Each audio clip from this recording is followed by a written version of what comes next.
Hey, Bob here. Today I'll be taking a look at the Akko Alice, also known as the ACR Pro Alice Plus. It is a fully built CNC acrylic case, gasket mounted, hot swap Alice layout keyboard coming at the price of just 120 USD. Considering the keycaps and switches, if bought separately, cost around 70 USD alone, it quickly becomes obvious how good of a deal this kit is. But more on that later, here's a quick word from our sponsor, PCBWay. PCBWay is a one-stop shop for all your DIY tech projects. They offer advanced PCB prototyping, manufacturing, assembly, and populating. On top of that, they provide 3D printing, sheet metal fabrication, injection molding, and CNC machining. Each of these categories also have many options related towards their service. For example, for CNC machining, you can choose from a variety of finishes, materials, and level of precision. The website and ordering process is relatively straightforward, and their prices are very competitive. If you're interested to learn more, the link to their website will be in the description. Right, back to the video. The keyboard comes in quite a large box with minimalistic graphics and solid packaging, no complaints here. Opening up, you're greeted with a user's manual going over the basic functions and shortcuts. Underneath is an extra polycarbonate plate. The keyboard comes pre-built with an aluminum one. Next up is the keyboard, which we'll come back to in a moment. The upper section contains a box with accessories, a plastic coiled USB-C cable, extra keycaps, a lot of them. This is because it comes with the full set as if you were to buy them separately. Super cool to see. Then there are the case feet, which you can stick on. In my opinion, these are really ugly, and I feel like they could have included something better. Moving on, there's the keycap puller along with extra gaskets, and finally a switch puller, which is actually one of the decent ones, and an Allen key for the screws. With that out of the way, let's take a closer look at the keyboard. As mentioned earlier, this keyboard utilizes a CNC acrylic case, not a stacked one. What this means is overall greater build quality and sturdiness, allowing for a more premium feel. As this board is a 65% Alice, it does feature dedicated arrow keys, which most people find very useful. In addition, you can see that it features an extra B key for convenience. However, you can also remap one of them to another function using provided software. One interesting thing about this board is that its USB-C port is on the right side, contrary to usual left or middle. There's nothing wrong with the placement, just wanted to point it out. On the back, there is what I think is a sticker with Akko branding. I think it's a nice touch, but if you don't like it, you could always just easily remove it. The board is held together by these gold-plated hex screws, and once again, I think it's a nice touch. It adds some character to the overall design. There are also little rubber feet allowing for an angled typing experience, as the design of the case itself is flat. Taking off the keycap, we can take a closer look at the included Akko CS crystal switches. These are Akko's first fully polycarbonate switches, which should allow for a clackier, higher pitched sound. The switch itself comes dry with no lube, and they use a 50-gram extended spring. There are also 3-pin plate mounted. Removing the switch, we can take a quick look at the socket. Unfortunately, this board does use north-facing sockets, meaning normal switches have interference with cherry profile keycaps. However, the board comes with ASA profile keycaps, and I believe the switches are long stem, so no interference out of the box. Anyways, as you can see, the socket supports 5-pin switches and have per key RGB as well. More on the PCB later. Removing a modifier key, we can see that this board comes with Akko's plate-mounted stabilizers, which are pre-looped. However, there is also support for certain screw-in stabilizers. With that out of the way, let's take a listen to the aluminum plate and polycarbonate plate in stock form.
In my opinion, this board sounds excellent for a stock pre-built. The stock stabilizers and switches are also relatively good. The only complaint I have is how muted the board sounds, but we can fix that later. The main difference between the PC and alu plate is how it flexes and how the spacebar sounds. With the PC plate, the spacebar is higher pitched and overall more clear in my opinion. The flex is also increased due to the softer material, resulting in a softer typing experience. As these differences with the polycarbonate plate suit my preferences, I'll be using it for the remainder of the video. Anyways, this board uses silicone jackets for its gasket mounting rather than traditional poron strips. Although there is quite a bit of flex with these jackets, the PCB assembly still has room to freely move around, especially up and down. What this means is that there's still free space that can be utilized for more flex. Knowing this, I took apart the board and replaced the silicone jackets with D65 poron gasket strips. These are much thicker and plusher, which should result in a further isolated PCB assembly, ultimately leading to a higher pitched, cleaner sound. Note the top gaskets are cut in half height-wise to allow for more space. After putting it back together, you can see how the flex has increased significantly, especially in the center.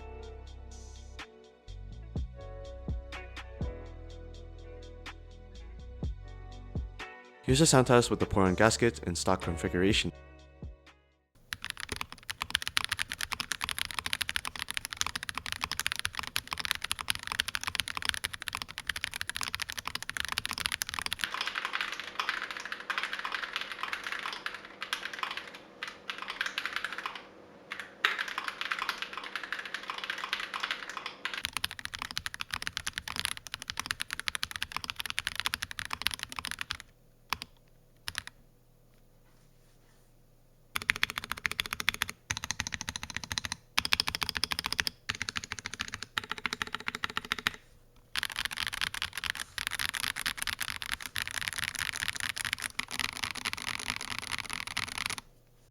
I personally prefer this configuration, so I'll be keeping it for the rest of the video.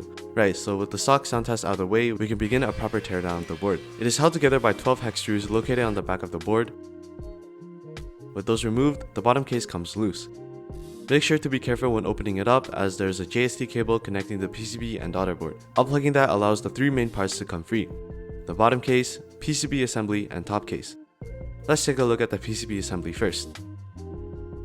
Taped to the back, there is EVA PCB foam.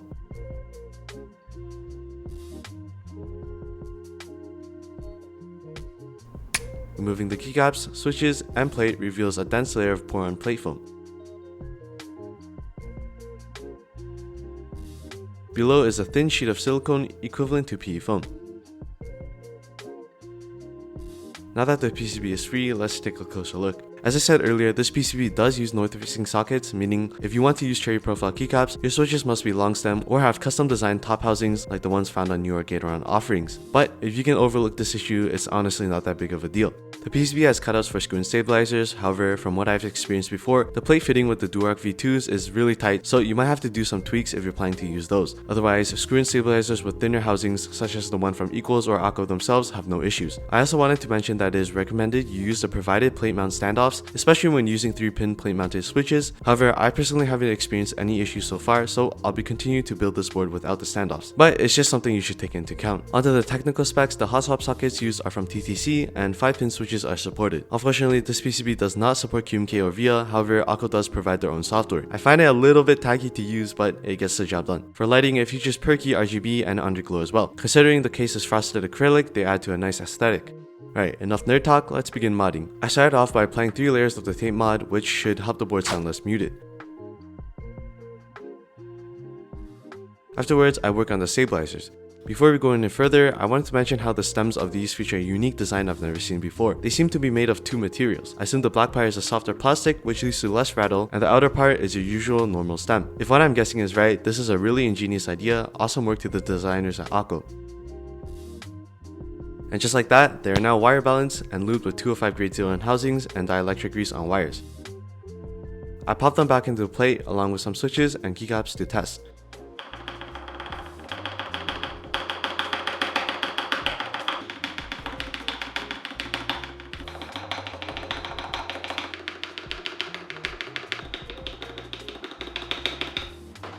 They all turned out good, so I move on to lubing the switches.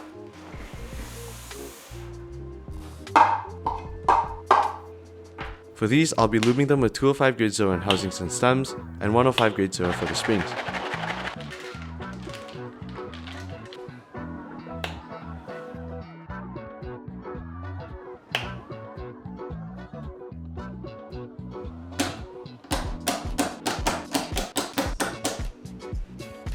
Also, I was kind of lazy, so I only lubed the alpha and modifier keys. With that done, I reinstall the silicone sheet, plate foam, plate, switches, and keycap. I then reconnect the JST cable and screw the case together. Here's a modded sound test.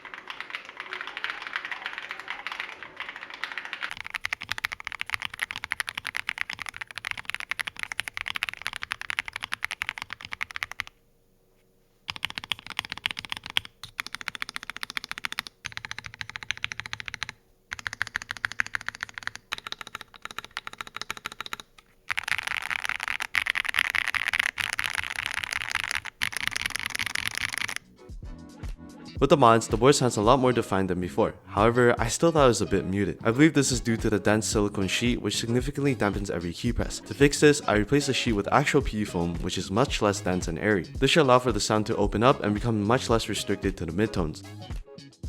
Let's hear the difference with the sound test.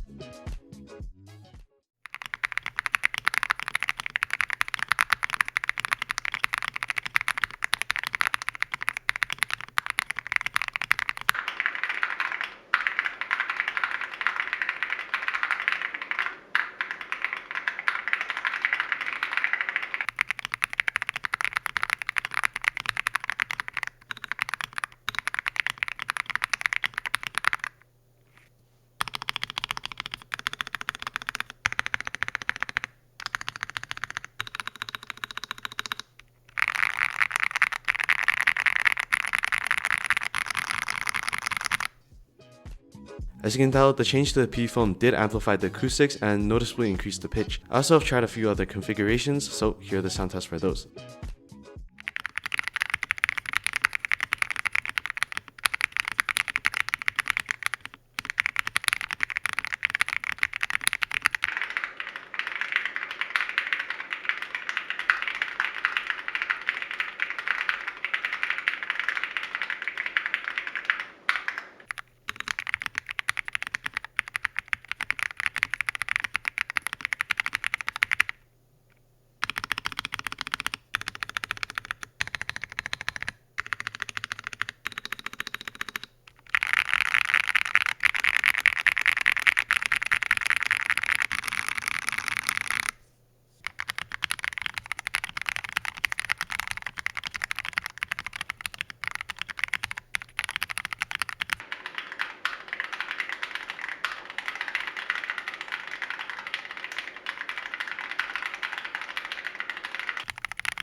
I gotta say, this is definitely one of my favorite boards I've tried so far. In fact, I'm actually using it as my daily for the time being. With the poron gaskets, it provides such a nice soft typing feel that other boards in this price range do not offer. In addition, the sound of this board can be easily customized to your own preference, especially with the assortment of foams and 2-play options it comes with. Whether you want a deeper, higher, or balanced tone, this board can reach them all to a certain degree. For beginners, this freedom is a really nice touch. Furthermore, the build quality of acrylic boards at this price range is usually quite lackluster. For example, the MW65 or K66, which I've tried both before, although they're not bad, they felt flimsy and could easily bend. The Akko Alice, on the other hand, does not possess these attributes due to its CNC design. In fact, I'd say it's more sturdy than most plastic boards. Overall, an amazing board for its value and performance. The only complaint I have is the north-facing sockets and lack of QMK via support. Obviously, the price would increase by a bit, but I'm willing to pay for the premium, and I'm sure many others would too. On the note of north-facing sockets and QMK via support, some of you may bring up the fancy Alice 66, another budget Alice layout keyboard. It features south-facing sockets and QMK via support, which solves the complaint I had about the Akko Alice. However, there are a few drawbacks. One is that it uses a stacked acrylic case rather than the CNC one found on the Akko Alice. It also does not have a daughter board. Instead, its USB-C port is soldered on. In addition, its price is similar to the Akko Alice, but it comes bare bones rather than fully built. This comparison does not aim to show that one board is better than the other, as each has its own pros and cons. It really comes down to what matters to your needs and preferences. I just wanted to bring this up in case any of you were pondering on which one to buy. Anyways, that brings us to the end of the video. If you enjoyed it, consider liking and subscribing. It really helps the channel out.